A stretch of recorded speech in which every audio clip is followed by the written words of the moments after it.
August 1st, 1996. A trading floor in New York City. Jack Nicklaus is 56 years old, and for the first time in history, any golfer in America can own a piece of him. His company opens on the stock market at $16 a share, and the buying starts before the morning coffee is cold.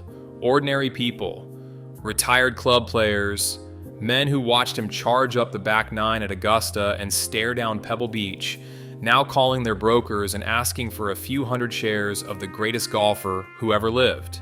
The phones ring all day. By the closing bell, the stock is up 16%, and the company has raised $34 million in a market that had been ignoring new stocks for months.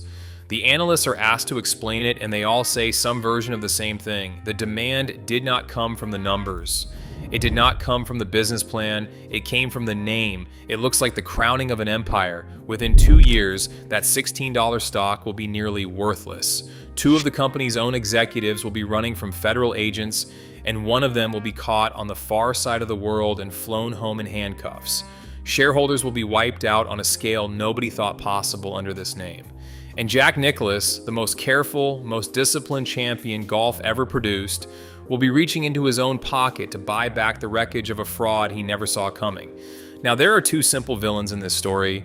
Two construction executives in Florida who cooked the books, lied to the auditors, and lied to every person above them, including Jack himself.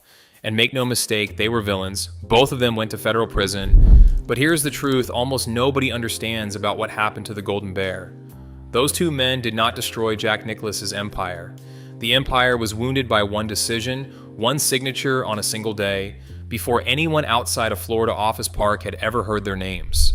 And the man with 18 major championships would spend the next 30 years paying for that signature, one piece of himself at a time.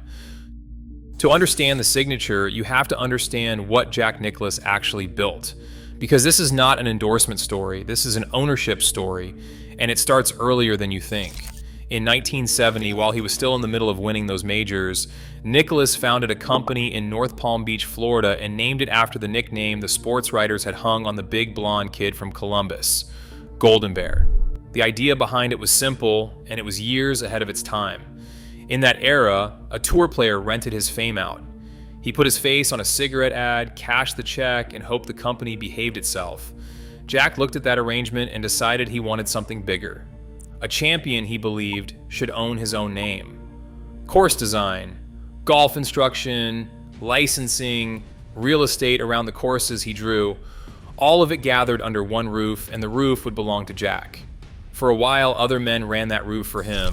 First, a businessman named Putnam Pierman held the reins, and then an executive named Charles Perry took over, and Perry did not think small. Under Perry, Golden Bear grew the way a garden grows when nobody prunes it. By the middle of the 1980s, the company of the greatest golfer alive ran dozens of businesses, and hardly any of them had anything to do with golf. There was a restaurant, there was a line of eyewear, there was a radio station and an investment advisory service, and, for a stretch, a car dealership. There was even an oil and gas operation drilling wells with a Golden Bear on the letterhead.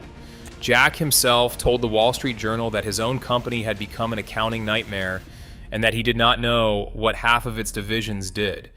Then he admitted something worse. Neither did anyone else.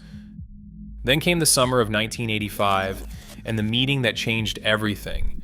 A company accountant named Dick Bellinger had been going through the real numbers line by line, and what he found was bad enough that he brought the lawyers with him when he sat down to deliver it. The empire was facing bankruptcy. It was carrying roughly $175 million in debt. And the debt did not stop at the office door because Jack had personally guaranteed the loans and the losses. It reached past the company, into his house, toward everything he had ever earned with a golf club in his hands. Think about the man receiving that news. This is the golfer who built an entire career on refusing to gamble. The champion who laid up when others fired at flags. Who managed a golf course the way an actuary manages risk. And an accountant was now explaining to him that, without ever quite realizing it, he had bet his family's entire fortune on restaurants and radio stations he could not have named a year earlier.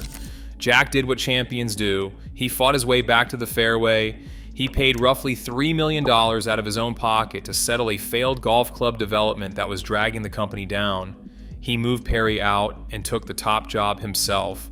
With Bellinger, the man who had told him the truth, promoted to his right hand, he sold the restaurants, he sold the radio station, he shut down the sprawl division by division, and he swore an oath that sounds obvious now and was almost radical then: golf only. Businesses he understood, things he could walk on, hold in his hands, and judge with his own eyes. But a near-death experience teaches a dangerous lesson too. Jack walked away from 1985 believing the problem had been the businesses, the sprawl, the things that were not golf. It never occurred to him, and honestly, why would it, that one day the problem could be the name itself. For a decade, the discipline works, and it works beautifully. The design business becomes the envy of the sport. Nicklaus courses open across America, then across the world, in Japan and Europe and Southeast Asia, until the signature at the bottom of a course drawing is worth more per acre than almost any name in the game. Walk into the North Palm Beach offices in the early 1990s, and you can see why. Jack hunches over drafting tables covered in contour maps, arguing over the angle of a single bunker lip. He walks raw land in work boots, kicks at the dirt, points to a ridge, and tells the engineers where the green will sit. He climbs into the helicopter, flies home, and grinds over the drawings again at night. Every course that leaves that building carries his eye on it the way a signed iron once carried his grip. These are not people licensing a logo, these are people guarding a reputation, one fairway at a time. And to physically shape all that land, the company builds its own construction arm and calls it Paragon. Bulldozers and drainage pipe and truckloads of sod. Crews moving 1,000,000 yards of earth so that a drawing on a table in Florida can become a golf course in the ground. It is the unglamorous muscle underneath the beautiful drawings, and it is growing fast, taking on projects far from home, building courses for other people's developments as well as Jack's own. But growth like that eats money, and as the 1990s reach their midpoint, Wall Street comes calling with an idea that sounds like destiny. Take part of the company public, not the crown jewels, not the design practice that carries Jack's personal eye, but the growth businesses, the golf schools, the licensing, the construction arm, and a new idea that has everyone excited. A national network of high-end driving ranges, stadium lit, full service, a place where ordinary golfers could practice the way pros practice. Years later, the whole world would recognize that idea when a company called Top Golf built an empire on it. In the middle 1990s, it belonged to Jack, and the bankers told him the fans should be allowed to own a share of it. A share of him. Jack says yes, and he says it for the most human reason imaginable. The men around him, the loyal ones who had stayed through the crisis years, had spent their careers building his company instead of their own fortunes. Taking it public, he said later, was a way to let those guys finally cash in a little. He was not chasing a jackpot, he was writing a thank you note. And on August 1st, 1996, the mistake happens. Jack Nicklaus signs his company onto the stock market. It does not look like a mistake. It looks like a victory lap. The offering sells a little over 2 million shares, a small slice of the company, only about 6% of the votes. So on paper, Jack keeps control of everything that matters. The stock jumps out of the gate. The papers call him one of the strongest names in sports and the strongest name in golf. But understand what actually changed hands that day, because it was not really 6% of a golf company. For 26 years, the Golden Bear had answered to one man, and that man's standard was his own name. From that day forward, the name had a ticker symbol.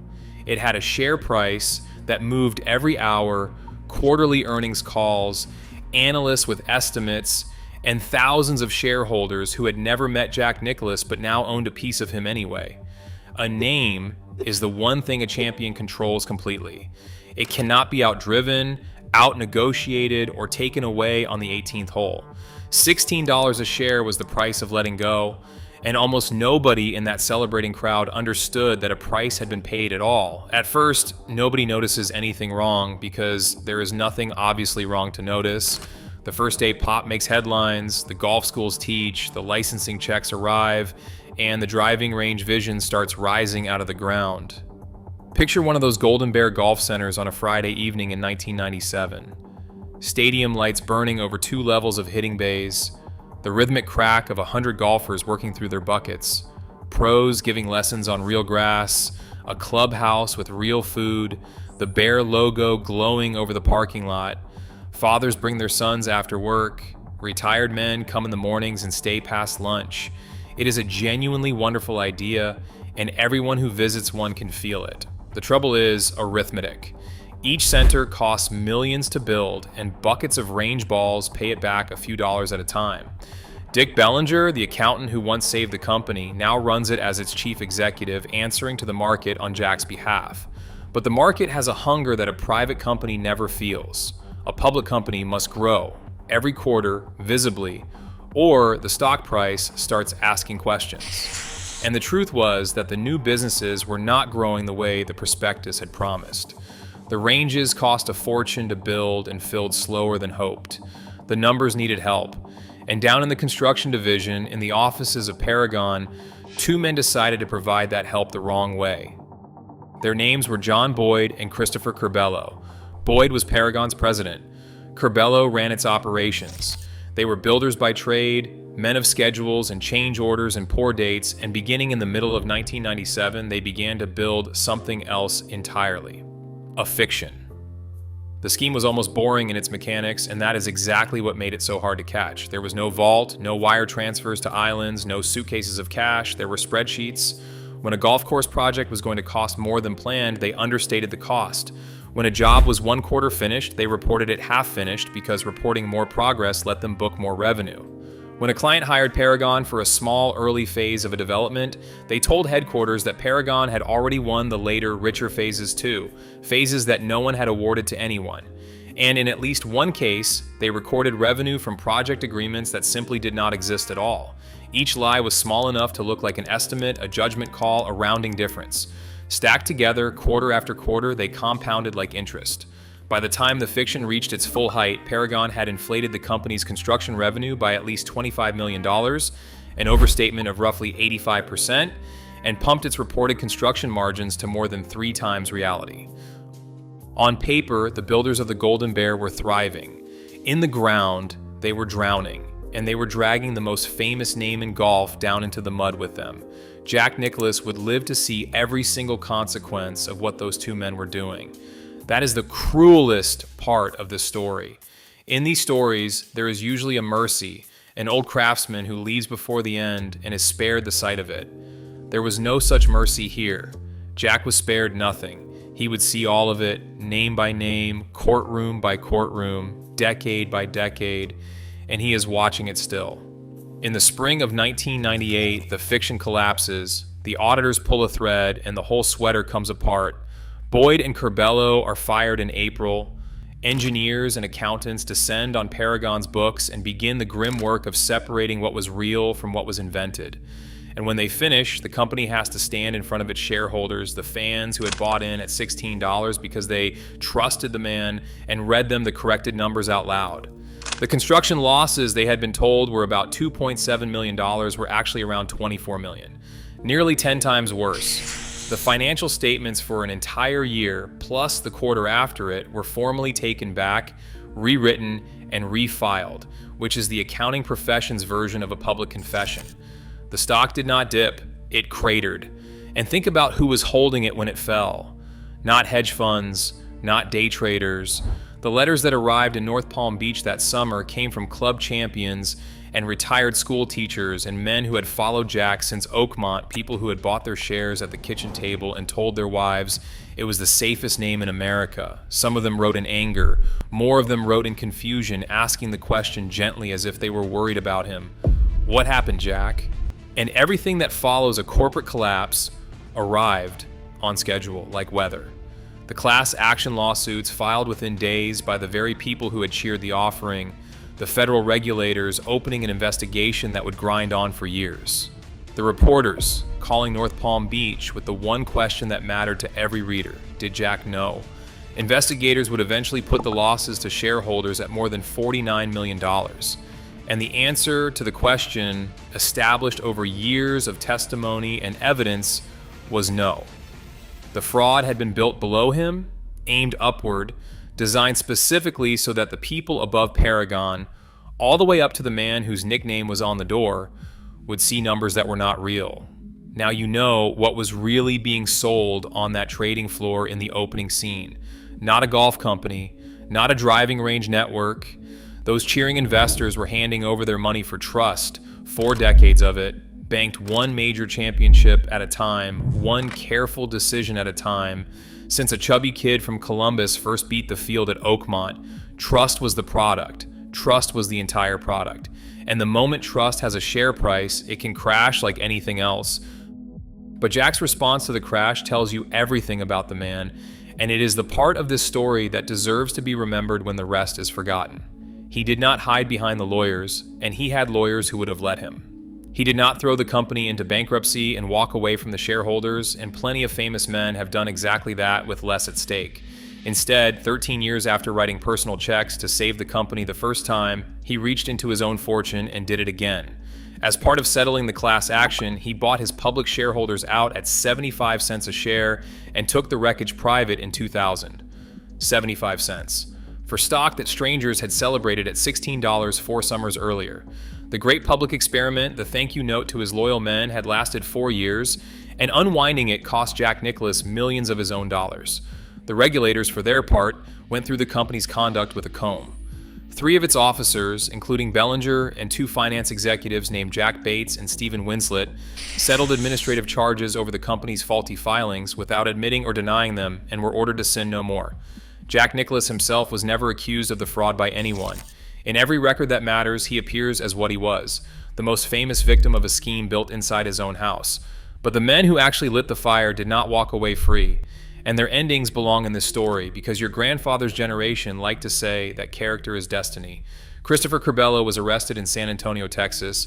John Boyd ran farther. When federal agents finally found him, years after the collapse, he was not in Florida. He was in Bogota, Colombia, and it took the FBI and the Secret Service together to bring him home. Both men pleaded guilty to conspiracy to commit securities fraud. Curbelo was sentenced to 3.5 years in federal prison. Boyd got 5.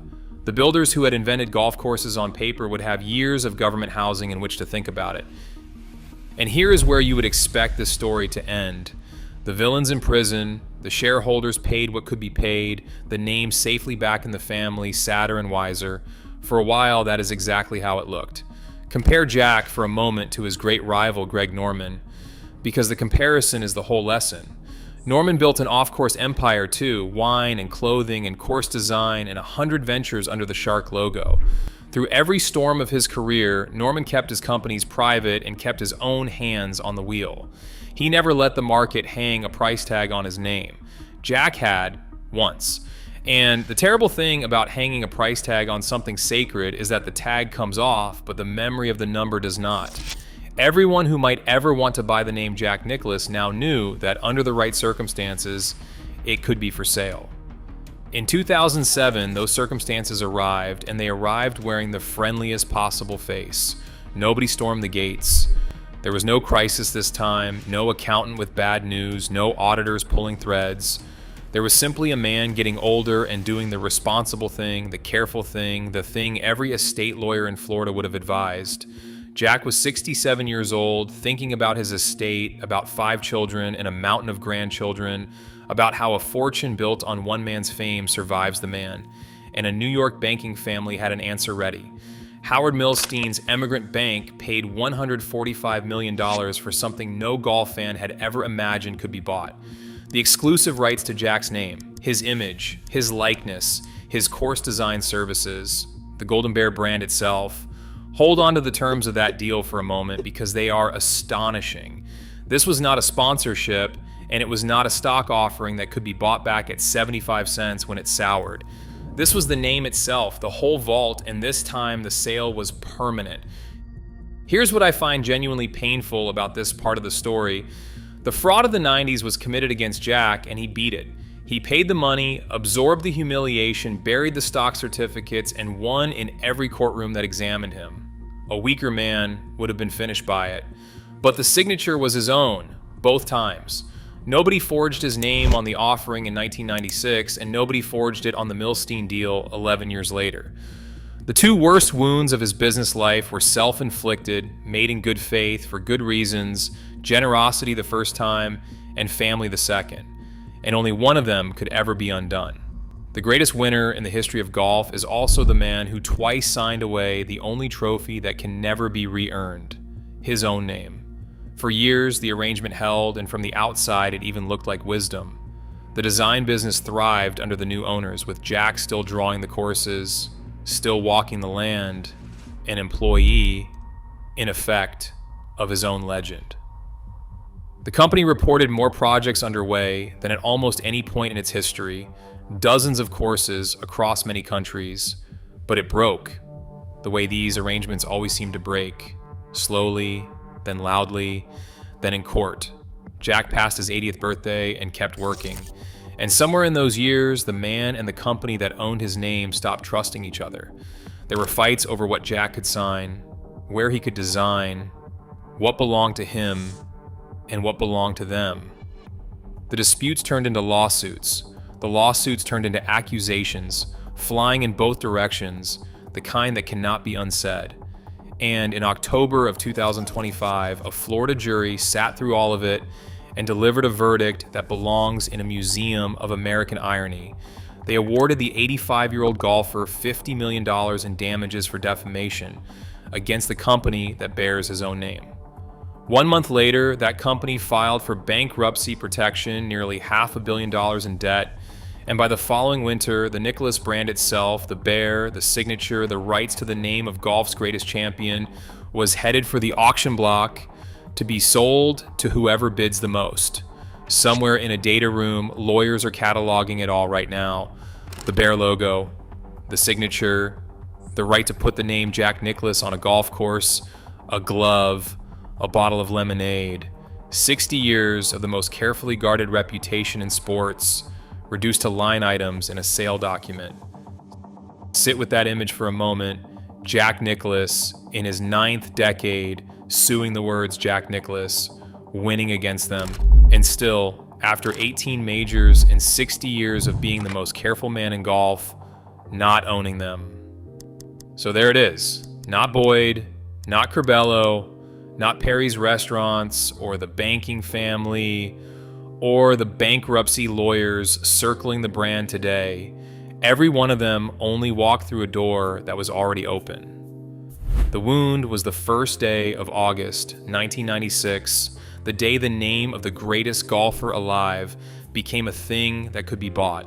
The fraud spent the trust, the buyback drained the fortune, the settlement taught the world the name had a price, and when the biggest offer of all arrived a decade later, the precedent was already set, because once a name has worn a price tag, it never fully takes it off. Everything since, the courtroom, the verdict, the auction, has been that one signature playing out in slow motion for 30 years. 18 major championships, $16 a share, 75 cents at the end. Somewhere out there in a filing cabinet in Ohio or a desk drawer in Florida, there is a Golden Bear stock certificate from 1996. Heavy paper, engraved borders, the bear stamped proud across the top.